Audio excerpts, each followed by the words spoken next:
Hello बच्चों, I hope you all are well. I am also well. So today I am here with a new chapter of physics, class 9th, force and laws of motion. Okay, this chapter is very interesting and this is related to your daily life examples. So today we have studied some basics of this chapter and also first law of motion. Okay, so if you want to enjoy this chapter, connect this chapter with your daily life. If you connect this chapter with your daily life, then you will definitely enjoy this. Okay, so without wasting time, put your pen and notebooks in your hand and we will start this chapter. और एक बार और कहूँगा कि last जो chapter था उसमें आपके response से मुझे काफ़ी अच्छा लगा और मैं और ज़्यादा आपको कंटेंट प्रोवाइड करने की कोशिश करूँगा 101%. I am always with you. जैसा कि मैं हमेशा कहता हूँ, मैं अपने स्टूडेंट्स के साथ रहता हूँ हमेशा. ठीक है, जब भी आपको कोई दिक्कत हो तुरंत आप मुझे बताएं. मेरे व्हाट्सएप नंबर पे आप व्हाट्सएप भी कर सकते हैं, पूछ सकते हैं. ओके, और कमेंट सेक्शन में जाके आप कोई भी क्वेरी पूछ सकते हैं. ठीक है, चलिए, तो put your notebook and your pen in your hand. So today we will start our first lecture of chapter 2. Okay बच्चों, तो मेरा पहला क्वेश्चन, डेली लाइफ में आप लोग क्या करते हैं? देखो, मैं हमेशा कहता हूँ, अभी एक बात मैं कहनी है कि मेरे वर्ड्स पे ज़्यादा ध्यान दोगे और कंटेंट आपके सामने है उससे डबल ट्रिपल मैं आपको वर्ड्स से ही बता देता हूँ, मेरे वॉइस लेक्चर से ही बता देता हूँ. उसको साथ के साथ नोट ज़रूर करते जाएँ. ठीक है, चलिए मैं आपको एग्जांपल लेता हूँ. पहले आप किसी भी चीज़ को उठाते हो, खींचते हो, ठीक है, स्ट्रेच करते हो, ट्विस्ट करते हो, प्रेस करते हो, ये सब क्या है? क्या हो क्या रहा है? ये इसको हम क्या बोलते हैं भाई? किसी चीज़ को पुश करना, पुल करना, ये आपने बचपन में डेफिनेशन पढ़ी होगी. इसका मतलब जब आप किसी भी डोर है और डोर के हैंडल को आप हिला रहे हो, वो भी तो एक फोर्स ही है. तो कोई भी फोर्स, जैसा कि मैं अगर फिजिक्स की नॉर्मल भाषा में जो आज तक आपने पढ़ा कि अगर आप किसी भी चीज़ को पुश कर रहे हो या पुल कर रहे हो तो उस पर क्या अप्लाई हो रहा है? फोर्स. तो चलिए, बेसिक डेफिनेशन जो क्लास 9th की थी वो हमने क्या पढ़ी? क्या पुश और पुल इसको on a body is called force. किसी भी बॉडी पर अगर पुश और पुल लग रहा है तो उसको हम क्या बोलते हैं? फोर्स बोलते हैं. कोई दिक्कत तो नहीं है, बात समझ में आ गई. और जिस डायरेक्शन में पुश और पुल हो रहा है, जैसे अगर मैंने आगे की तरफ फोर्स लगाया तो भाई आगे की तरफ की डायरेक्शन होगी. अगर मैं पीछे की तरफ फोर्स लगाया तो पीछे की तरफ डायरेक्शन होगी. मतलब आगे मैंने धक्का दिया, पुश किया, तो इसका मतलब वो क्या होगा? डायरेक्शन ऑफ फोर्स पुश की डायरेक्शन में होगी. और जब मैंने खींचा तो डायरेक्शन ऑफ फोर्स किसकी डायरेक्शन में होगी? पुल की डायरेक्शन में. कोई दिक्कत तो नहीं है. फोर्सेस बहुत तरीके के होते हैं बेटा. ठीक है, जैसे pushing, pulling, lifting, stretching, twisting, pressing, ये सब किस में आते हैं?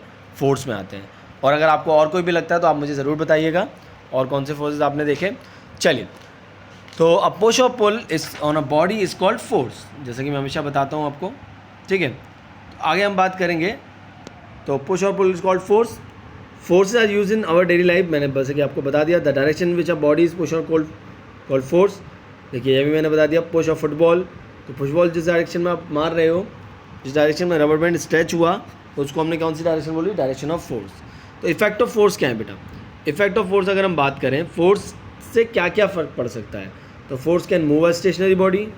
बिल्कुल सही है. अगर कोई बॉडी रखी हुई है तो उसमें अगर आप फोर्स लगा दोगे, अगर आप पुश कर दोगे, अगर आप पुल कर दोगे, तो बॉडी क्या करने लग जाएगी? मूव करने लग जाएगी. अगर कोई बॉडी स्टॉपिंग पोजीशन में है तो वो मूव करने लग जाएगी. ऑब्वियस सी बात है या नहीं? और अगर आपने किसी बॉडी में सामने आप आ गए एकदम से, चलती हुई बॉडी, और उसके सामने आप खड़े हो जाओ, तो फोर्स ही तो लगाया आपने. फोर्स लगाया तो बॉडी जो चल रही थी वो क्या हो जाएगी? स्टॉप हो जाएगी. क्लियर है ये बात? कोई दिक्कत तो नहीं है भाई.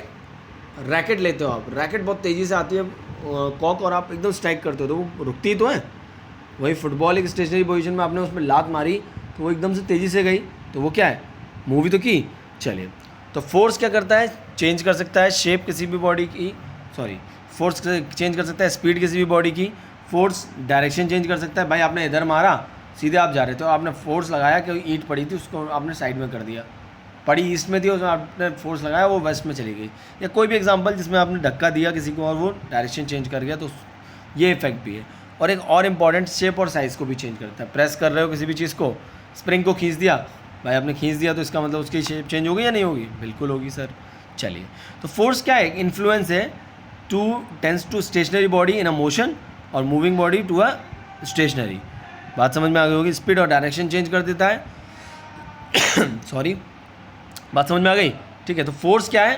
फोर्स एक इन्फ्लुएंस है जो चेंज कर देता है किसी भी स्टेशनरी बॉडी को मोशन में, स्टॉपिंग बॉडी को मूविंग में। बात समझ में आ गई। स्पीड चेंज कर देता है, डायरेक्शन चेंज कर देता है और शेप भी चेंज कर देता है। चलिए आगे बढ़ते हैं। ओहो बहुत सही। बैलेंस और अनबैलेंस फोर्स। यहाँ मैंने एक बॉक्स बनाया हुआ है, आपके घर में बक्से होते हैं या नहीं होते? बक्से, चलिए होते हैं। चलिए पहले ये जान लीजिए कि एक बॉडी के अंदर कौन कौन से फोर्सेस लगते हैं। तो बेटे पहला तो फोर्स वो जब मैंने पुश किया उसको, और उसके अगेंस्ट हमेशा कौन सा फोर्स लगता है? फोर्स ऑफ फ्रिक्शन, जो कि कौन लगाता है? बॉक्स के बीच और अर्थ के सरफेस के बीच जो फ्रिक्शन होता है, जो अर्थ और किसके बीच लगता है? बॉक्स के सरफेस के बीच। एक फोर्स होता है बेटा, हमेशा ध्यान रखना कि जब हम नीचे ग्रेविटी लगा रही है तो उसके अपोजिट में हम हमेशा फोर्स लगाते हैं, क्योंकि उसके ऊपर की तरफ लगता है, ठीक है, बात समझ में रखना। और एक नीचे की तरफ कौन सा फोर्स लग रहा है? ग्रेविटी। 1 2 3 4, कोई दिक्कत? अगर कोई बॉडी में फोर्स चारों तरफ से लग रहे हैं लेकिन वो बॉडी मूव नहीं कर रही है, तो if the resultant of all the forces acting on a body, if the resultant of the all the forces acting on a body is zero, then the forces are called balance force. उन forces को हम कौन सा force बोलेंगे? Balance. अगर चारों forces लगने के बाद वो बॉडी मूव नहीं कर रही है तो उस फोर्स को हम कौन सा फोर्स बोलेंगे बच्चों? कौन सा बोलेंगे? बैलेंस। अगर नंबर ऑफ फोर्स लगने एक स्टेशनरी बॉडी पे और वो कंटिन्यूसली, देखो, if a number of balance forces act on a stationary body the state body continues to remain in stationary. Similarly यार if number of balance forces act on a body in uniform motion, और वो motion में ही है जब तक, और उस पर फोर्स लगा रहे हो आप, कोई फ़र्क नहीं पड़ रहा उसमें, तो तब भी वो कौन से फोर्सेज होंगे? बैलेंस। तो अल्टीमेटली अगर कोई भी बॉडी में फोर्स आप लगा रहे हो और वो बॉडी नहीं मूव कर रही है अपनी जगह से, तो उन फोर्सेज को आप कौन सा फोर्स बोलोगे बेटा? उन फोर्सेज को आप बोलोगे बैलेंस फोर्सेज। अनबैलेंस इसका जस्ट अपोजिट, आपने एक तरफ से फोर्स लगाया, दूसरी तरफ बॉडी मूव कर गई। तो if the resultant of all the forces acting on a body is not the zero, मतलब इधर से आपने फोर्स लगाया, इसका फोर्स कम हो गया तो बॉडी मूव कर जाएगी। बात समझ में आ गई, ठीक है। तो उस फोर्स को हम कौन सा बोलेंगे? अनबैलेंस। जो डेली लाइफ में होता है, स्टेशनरी ऑब्जेक्ट आपने लात मारी, वो एकदम से मोशन करने लगी, बात समझ में आ गई, तो उसको हम कौन सा बोलेंगे? अनबैलेंस बोलेंगे। बात समझ में आ गई होगी। चलिए एग्जाम्पल दिया है, देखो कितना सुंदर सा डायग्राम आया, वाह सर वाह, आप भी कहोगे। देखो टॉय कार है, आपने पुश किया, चलने लगी, बात समझ में आ गई।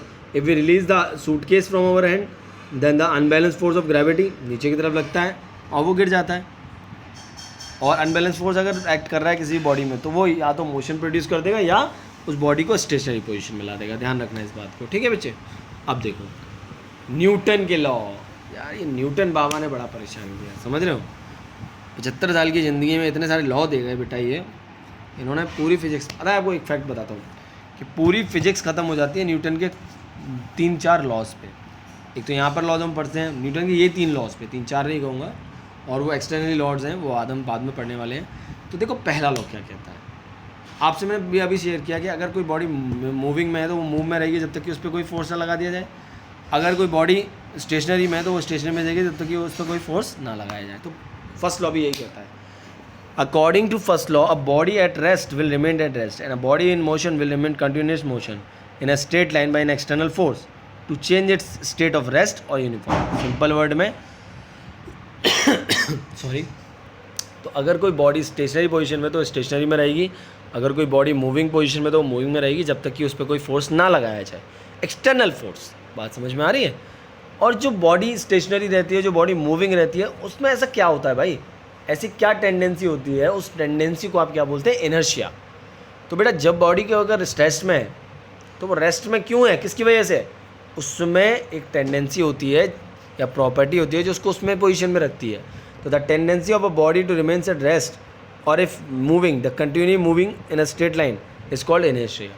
तो इनर्शिया क्या हो गई? इनर्शिया एक प्रॉपर्टी हो गई किसी भी बॉडी की जो उसको किस में रखती है। इनर्शिया क्या हो गई? टेंडेंसी हो गई जो उस बॉडी को किस में रखती है, उसी पोजीशन में रखती है, चाहे वो मूविंग में हो चाहे वो स्टेशनरी में हो, ठीक है। अब इनर्शिया क्या होते हैं भाई? Inertia is that property of a body due to which it resist a change. देखो आ गई वही बात, अपने बॉडी में होने वाले चेंज को रेसिस्ट करती है, मतलब वो उसी पोजीशन में रहना चाहती है। बात समझ में आ गई, ठीक है। तो वो उसी पोजीशन में रहना चाहती है, तो ऑब्वियस सी बात है जब तक कि आप एक्सटर्नल फोर्स नहीं लगा जाओगे तो वो उसी पोजीशन में रहेगी। तो इनर्शिया की वजह से, उसकी वजह से होता है बेटा इनर्शिया की। अब आप कहोगे सर इनर्शिया क्या मास है उसका? नहीं बेटे, मास तो मीज़र है इनर्शिया की, मतलब जितना ज़्यादा मास होगा उतना ज़्यादा इनर्शिया होगा। भाई आप ट्रक को धक्का दे इजीली दे लोगे या एक बैलगाड़ी को? सर बैलगाड़ी को दे लेंगे। ट्रक को आप इजीली धक्का दे पाओगे या एक कार को? सर कार को आराम से दे लेंगे। एक 100 किलो की पत्थर को ढकेल पाओगे या एक 20 किलो के? सर 100 किलो को बहुत वो लगेगा फोर्स, और 20 किलो में आप इजीली धकेल पाओगे। सही है कि नहीं? तो स्टोन जो मोर इनर्शिया का होता है फुटबॉल से ज़्यादा, स्टोन हैज़ मोर इनर्शिया देना फुटबॉल, तो और क्रिकेट बॉल में ज़्यादा इनर्शिया होता है एक रबर बॉल से। समझ रहे हो? इनर्शिया 3 टाइप का होता है। तो बेसिकली एग्जांपल दे रहा हूँ मैं, सामने समझा दूंगा आपको, कोई दिक्कत नहीं आने वाली। तो inertia of rest, inertia of motion और इनर्शिया ऑफ डायरेक्शन। बच्चों ध्यान देना इस बात पे, ठीक है? मैं क्या कहना चाह रहा हूँ इस बात पे सभी लोग ध्यान देंगे। देखिए एक काम, पहला इनर्शिया ऑफ रेस्ट। अब एक कार्ड लिया आपने, एक कार्डबोर्ड पर आपने शीट रखी या ग्लास टम्बलर पे आपने एक शीट प्लेस की, उसमें एक सिक्का रखा हुआ है ऊपर, ठीक है? पहली कंडीशन में देखिए ए में ये वाला, जैसे आपने उस सिक्के पे फोर्स लगाया, जैसे आपने उस कार्ड पे फोर्स लगाया तो कार्ड तो किस में आ गया? मोशन में आ गया ये कार्ड। बट जो सिक्का था वो किस में था? Still in rest. किस में था? Still in rest. तो वो कार्ड तो किस में आ गया? मोशन में आ गया। बात समझ में आ गई? तो ये जो कार्ड मूव कर रहा है, ये जो कार्ड मूव किया ग्लास टम्बलर के हिसाब से, तो ये तो किस में आ गया? ये तो अपना किस में आ गया? ये तो रहा किस में? मोशन में। और वो किस में आ गया? रेस्ट में। बात समझ में आ रही है? तो we take a glass tumbler and place a thick square, मैंने पूरा लिखा हुआ है, आप पढ़ लेंगे इसको।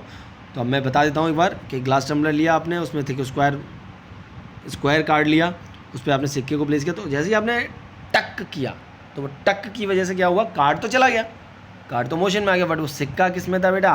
Remains at rest. किस में था बच्चों? Remains at rest. देखो मैंने लिखा है initially both the card and coin are in state of rest. When we hit the card with our finger, a force acts on the card and change its rest state of rest to that of motion, ठीक है? Due to this the card moves away from the mouth of glass tumbler.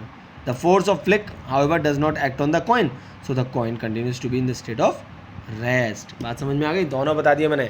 State of rest तो inertia of rest हो गया वो, और state of motion तो inertia of motion हो गया। बात समझ में आ गई होगी? ये किसकी वजह से हो रहा है? क्योंकि इनर्शिया ऑफ रेस्ट की वजह से। बात समझ में आ गई? Inertia of motion, ability to change itself. एक बहुत अच्छा एग्जांपल देता हूँ बच्चों, है ना? सुनना मेरी बात को। आप बस में रहते हो, तो बस में आप खड़े रहते हो तो क्या होता है? बस में आप खड़े हो, अचानक से बस स्टार्ट हो गई तो एकदम से झटका आगे की तरफ लगता है, होता है या नहीं?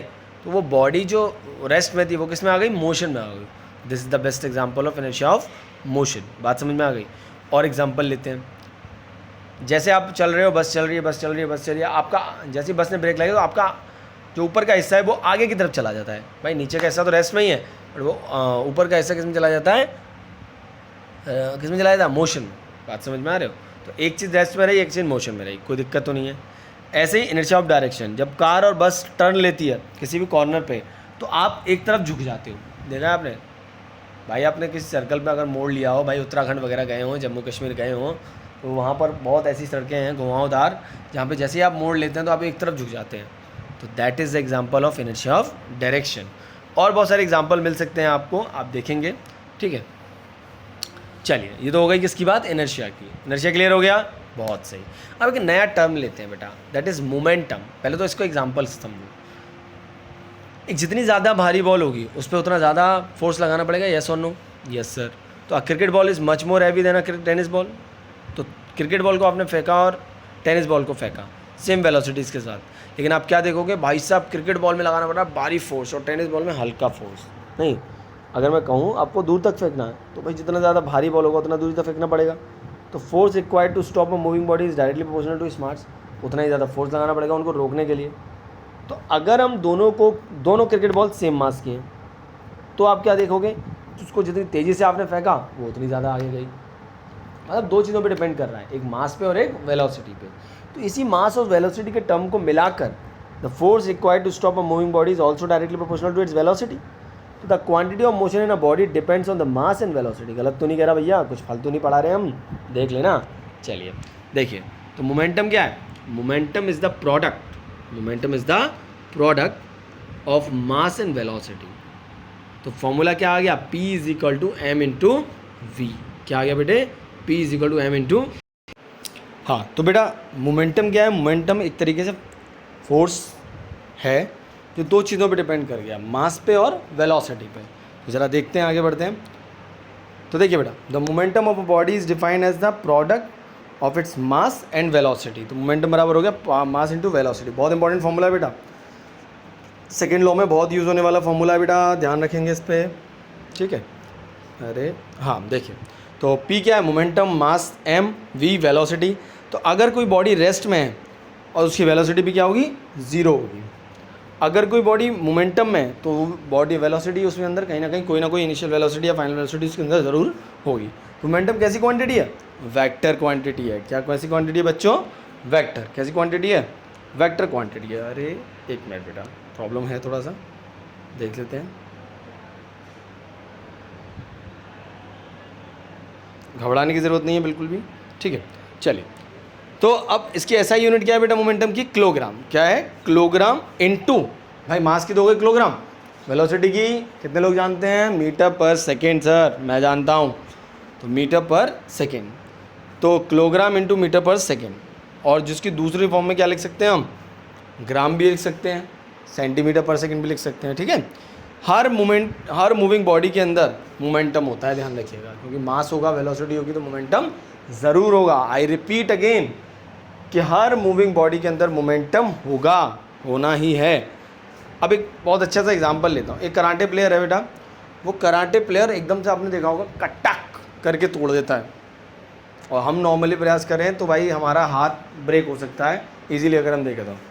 You understand what I want to say, कि जब आप कराटे प्लेयर को देखते हैं तो उसे एकदम से वो फोर्स लगाता है। क्यों लगाता है, क्योंकि एकदम से मास है।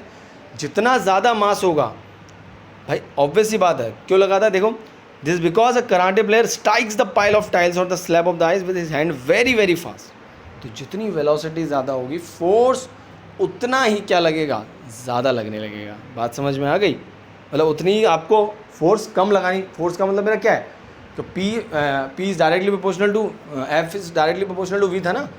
वेलोसिटी जितनी ज़्यादा, फोर्स उतना ज़्यादा, तो उतना ही तेज़ी से फोर्स लगेगा और वो पाइल्स क्या हो जाएंगी, ब्रेक हो जाएंगी। और भी बहुत सारे एग्जांपल्स हैं, आप लोग देख सकते हैं डेली लाइफ में। अच्छा, मैं बता देता हूँ एक दो एग्जांपल्स और, जो आप डेली लाइफ में देखते हैं, किससे रिलेटेड, मोमेंटम से रिलेटेड देखते हैं। तो और आप बहुत सारे एग्जांपल क्या देख सकते हैं, जैसे क्रिकेटर बॉल है, क्रिकेटर को बॉल लगती है तो बहुत फास्ट लगती है, देखा होगा आपने, क्रिकेट बॉल मूव खेलते हैं। टेनिस बॉल एग्जांपल हो सकता है इसका, ठीक है। चलिए एक न्यूमेरिकल देखते हैं फर्स्ट लॉ के ऊपर। What is the momentum of a man, mass दिया हुआ है, when he walks with a uniform. तो मोमेंटम का फॉर्मूला सब लोग जानते हैं, तो 75 × 2। तो बेटा this is your first lecture of the chapter 1. I hope you will enjoy this lecture and I hope you are eagerly waiting for the second part, which is of second law of motion, third law of motion, conservation of momentum. मैं ज़्यादा बड़ा नहीं खींचूंगा इस chapter को, 2 videos में ये chapter मैं finish करूंगा, क्योंकि मुझे इसके क्वेश्चंस पे बहुत सारी बात करनी है। ये बेसिकली सबसे ज़्यादा न्यूमेरिकल्स पार्ट का चैप्टर है, फर्स्ट और सेकेंड, ध्यान दीजिएगा। वैसे तो क्लास 9th के अंदर 5 ही चैप्टर अपने आप में बहुत ज़्यादा इंटरेस्टिंग है। अगर आप लोग इंटरेस्ट लेके साथ पढ़ना चाहें, आप लोग मुझे शेयर कीजिए, कोई अगर आपके दिमाग में एग्जांपल आ रहा है बिल्कुल शेयर कीजिए। ओके बच्चों, so today for this lecture, thank you so much, stay well, stay healthy, stay at home and always be genius, always don't ignore your self. याद रखना, जो बच्चे अपने आप को समझते हैं कि मैं से कुछ नहीं कर पाऊँगा, नहीं, आप लोगों के अंदर कुछ ना कुछ है, तभी आप इस अर्थ पर हो। आप सभी लोग एक किसी काम के लिए इस दुनिया में हो, तो अपने आप को कभी अंडरएस्टिमेट ना करें बेटा, आप सभी में कुछ ना कुछ है, that's why you are here. Okay, my best wishes with you, best of luck, thank you so much.